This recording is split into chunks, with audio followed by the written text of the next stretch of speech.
Hola, me llamo Julio Aprea.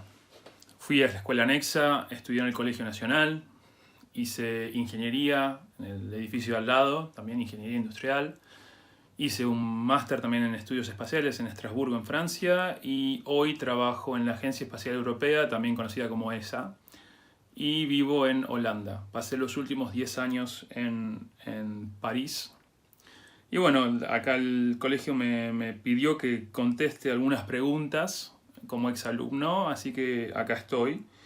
También les cuento que produzco un podcast que se llama Interplanetario. Lo pueden encontrar en interplanetario.org, donde entrevisto a gente que trabaja en temas del espacio, de todas las disciplinas, médico, ingeniero, lo que sea, con la idea de educar un poco al público de todo lo que pasa en esta área. Terminé el colegio en el año 97, hace ya 24 años. Fue la promoción 108. Estuve viendo qué otras cosas pasaron en el 97 como contexto, y muy interesante, encontré por ejemplo que fue en ese año que se clonó a la oveja Dolly, o que fue ese mismo año cuando el Sojourner y el Pathfinder llegaron a Marte, estas sondas de la NASA, con el primer robotito, como el primer autito que estuvo en Marte. La educación pública en Argentina fue clave. Si yo no tengo educación pública gratuita, no estoy hoy acá. No es que vengo de una familia que tenía mucha plata y me hubieran podido pagar una escuela privada. Si yo hubiera estado en Estados Unidos y tenés que pagar muchísimo por las universidades, yo no sé si hubiera podido tener acceso a la universidad. Pero lo tuve. Y la oportunidad estaba y la tomé. Entonces, la educación pública y gratuita, importantísima. Importantísima para también el acceso a mejores oportunidades de generación en generación.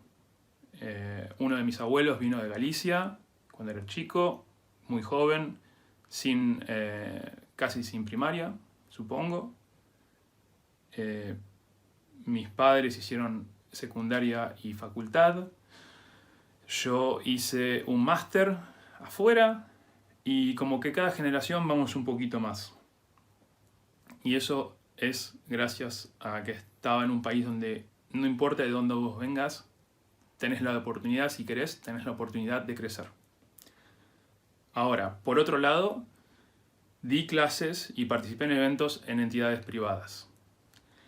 Y tengo que decir que no hay comparación en el nivel de recursos, ya sea económicos, herramientas, número de profesores por alumno, entre un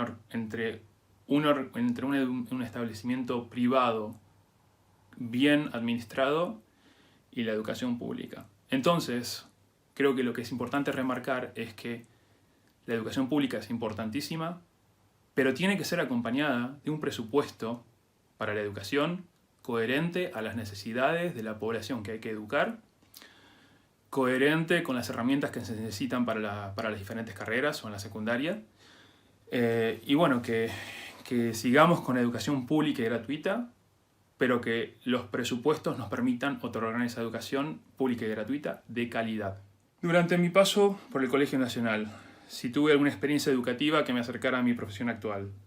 Y bueno, sí, como contaba antes, todo lo que es clases de física, de matemáticas, de computación, de inglés, fueron esenciales para ingeniería, pero también para otros trabajos que tuve después, porque, por ejemplo, saber inglés es importantísimo para si querés trabajar a nivel internacional en cualquier parte, ¿no?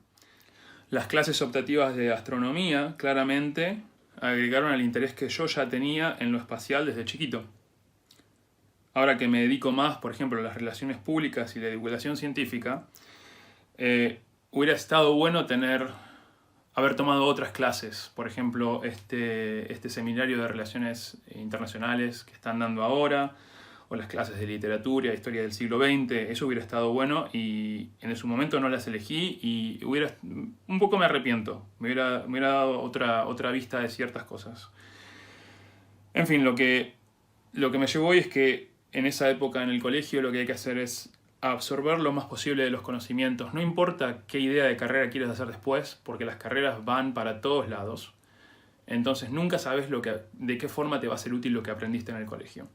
Recientemente di una charla en el seminario de Relaciones Internacionales donde presenté a los chicos las actividades de la de la Agencia Espacial Europea, de la ESA, y me preguntan del colegio que como estadísticamente los jóvenes que llegan a elegir este tipo de carreras vinculadas a estos temas como el espacio son muy pocos, que cuál es la importancia de acercar a los chicos y chicas al mundo espacial, o cómo creo que se puede colaborar para dar acceso y conocer estas disciplinas. Entonces, lo primero que aclaré que cuando yo era chico, y con el conocimiento, la información que me llegaba a mí, cuando yo pensaba en el espacio, pensaba en los astronautas, en explorar, ir a otros mundos, otros planetas, y ese era el marco en el que yo pensaba en el espacio y que me interesaba. Hubo una película en el año 98, Armageddon. La película no es muy buena, con Bruce Willis, Ben Affleck, pero es sobre un asteroide que viene en dirección a la Tierra, que puede destruir nuestro planeta. Y bueno, la vi y eso me despertó la curiosidad también de la idea de que no solamente es ir al espacio, pero de lo que puede venir del espacio hacia nosotros. Y hay riesgos muy grandes, como por ejemplo la idea de que un asteroide pueda venir y destruir a nuestro planeta. Y aunque la película es de ciencia ficción, el riesgo es cierto. Entonces, bueno, me fui a estudiar temas del espacio. Hoy, día a día, vivo en temas del espacio. Todos los días trato con temas del espacio. Y me doy cuenta que también no es solamente un tema de astronautas, aventuras, ir a otros planetas. No se trata solamente de eso. Mucho más importante la parte del espacio es la parte de infraestructura, de recursos, de economía. Por ejemplo, usamos el espacio todos los días nosotros. Si tenés un celular y usas los mapas, la información de dónde estás viene de un satélite. Tu teléfono puede comunicarse con diferentes satélites de estas constelaciones de navegación y calcular exactamente en qué posición del planeta estás. Hace 50 años eso era impensable. Lo que es, por ejemplo, la meteorología, saber con antelación cómo viene el tiempo, si va a llover, si va a haber un huracán o lo que sea, todo gracias a satélites. La posibilidad de hablar con el otro lado del mundo o enterarte de lo que pasa del otro lado del mundo de manera inmediata o casi inmediata es gracias a satélites que están en el espacio. Si un día apagáramos todos los satélites que están en el espacio, sería un desastre en el planeta porque faltaría muchísima información. Muchas cosas no andarían sin lo que tenemos en el espacio. Entonces, es un tema de infraestructura importantísimo. Otro ejemplo, a nivel de soberanía y a nivel de recursos para el país, tener satélites en el espacio te permite, por ejemplo, monitorear la agricultura. Puedes saber la salinidad y humedad de los pisos, los tipos las diferentes cosas que se están plantando para asegurarte de que no estés erosionando el suelo. Puedes detectar si hay minería ilegal a cielo abierto. Incluso hay ciertos métodos para monitorear las aguas territoriales y detectar barcos que están ahí de manera ilegal, pescando de forma ilegal. Y de esa forma, si uno puede ver a esos barcos desde un satélite, detectarlos, podemos tomar ciertas acciones para detenerlos. Y otra cosa muy interesante también con el tema del espacio, hoy estamos hablando de calentamiento global como un riesgo muy grande, y de cierta forma el movimiento, el darnos cuenta de lo frágil que es nuestro planeta, empieza en el año 68, concretamente con la misión Apolo 8. Apolo 8 fue una misión antes del Apolo 11 que alunizó, que llegó a la Luna con Neil Armstrong y Buzz Aldrin. Apolo 8 fue antes, en el año 68. Y fue una misión que fue solamente alrededor de la Luna para testear muchas cosas. Pero esos astronautas, cuando estaban dando la vuelta a la Luna, pudieron tomar una foto de como si fuera el amanecer, pero en vez del Sol, con nuestro planeta saliendo sobre la Luna. Esa foto, que se distribuyó a nivel mundial, tuvo un impacto importantísimo en darnos cuenta como sociedad lo frágil que es nuestro planeta. Ver al planeta ahí solito, ahí colgando, darte cuenta de lo fina que es nuestra atmósfera y que es lo que nos protege del resto del espacio. Y eso generó esa conciencia a nivel planeta, esa conciencia de que es un recurso escaso lo que tenemos en nuestro planeta y que tenemos que cuidarlo para el futuro. Y empieza ahí. En fin, bueno, lo que también quería remarcar con respecto a la experiencia educativa y a temas del espacio, algo que es importante remarcar, que si querés trabajar en temas del espacio no es que tenés que ser astronauta o ingeniero. Hay muchísimas disciplinas que trabajan en temas diferentes en la industria espacial. Obviamente tenés los astrónomos, tenés los físicos, los matemáticos, pero tenés abogados, tenés contadores, tenés administradores, psicólogos, hay de todo, que como en cualquier otra industria es muy interdisciplinario y casi cualquier cosa que estudies puedes de alguna forma volverte a asociar con el tema, si te interesa el espacio, volverte a asociar con el tema del espacio y ayudar a desarrollar, porque es todo un nuevo mundo. La siguiente pregunta es que ¿cómo me imagino el mundo después de esta pandemia? Y bueno, esta pandemia fue un poco un ensayo de algo que podría haber sido mucho peor. Un virus mucho peor que el del COVID. Podría haber sido un virus mucho más contagioso y mucho más letal. Podría haber matado a la mitad de la población, por ejemplo. Y en este ensayo, en este test que tuvimos, fallamos, la humanidad falló miserablemente en coordinar un plan de acción a nivel global. Cada país está haciendo la suya y tirando para su lado. Por ejemplo, cuando acá en el hemisferio norte es verano, la gente sale porque hay menos contagios, menos números, mientras que en el hemisferio sur la gente está confinada. Y después, cuando cambian las estaciones, vamos al caso contrario, en que en el hemisferio sur están todos afuera y en el hemisferio norte todos confinados. Lo que no nos damos cuenta es que esto es como un sub y baja, entonces los vuelos y los viajes entre las diferentes zonas siguen, hay contaminación, hay infecciones, y entonces esto no va a parar nunca si no hacemos algo al respecto. Por lo menos ahora tenemos las vacunas, pero también el tema de las vacunas, cada país está haciendo la suya, en lugar de tratar de empujar todos juntos. Y bueno, entonces, ¿qué te hace pensar esto? El COVID va a pasar, pero ¿qué pasa en la pandemia siguiente? Porque no es que esta no fue la primera y no va a ser la última, pero la pandemia siguiente, el calentamiento global, estos asteroides que pueden venir y extinguir a la humanidad, son todos riesgos existenciales para la humanidad y no estamos coordinados como humanidad para enfrentarlos juntos. Y eso es algo que, si no lo cambiamos, nos puede llevar a la extinción como seres humanos. Entonces, bueno, me quiero imaginar, el mundo va a estar más poblado, más hacinado, y esto, si no nos ponemos todos juntos a hacer las cosas juntos, no va a funcionar. Me gustaría imaginar un mundo donde nuestros gobiernos a nivel global se toman este tipo de riesgos existenciales más seriamente y aprenden a trabajar juntos. Dejar de lado el egoísmo nacionalista de cada país y trabajar juntos como humanidad que somos, todos juntos en un planeta. Y de esa forma que no terminemos como los dinosaurios, que los extingue un asteroide, o que no terminemos como el planeta Venus con un efecto invernadero descontrolado. Pero bueno, para lograr esto necesitamos gobiernos que puedan pensar a largo plazo. Necesitamos gobiernos que piensen a generaciones detrás nuestro y cómo mejorar el mundo para las próximas generaciones.